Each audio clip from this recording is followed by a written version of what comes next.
اپنے پیارے محبوب صلی اللہ علیہ وآلہ وسلم کے توسل اور تصدق سے دی ہے.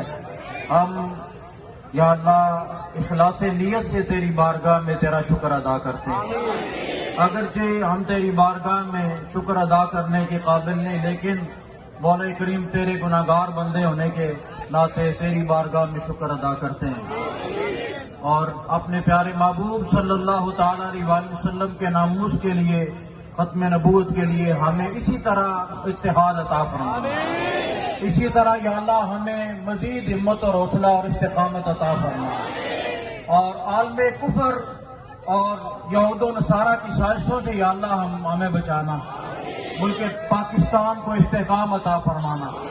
یا اللہ اس ملک کو ان گنڈوں اور ان لٹیروں سے یا اللہ نجات عطا فرما. یا اللہ ہم سب کو مزید استقامت عطا فرما. امیر مجاہدین کی قبر پاک پہ کروڑوں اربوں رحمتوں کا نزول فرما. امیر محترم کا سایہ تا دیر ہمارے سروں پہ قائم اور دائم فرما.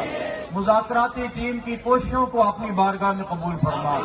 مجلس شورا کی کوششوں کو اپنی بارگاہ میں قبول و منظور فرما. اور آئندہ بھی اسی طرح جرأت سے فیصلے کرانے کی توفیق عطا فرما. آئندہ بھی اسی طرح یا اللہ استقامت عطا فرما.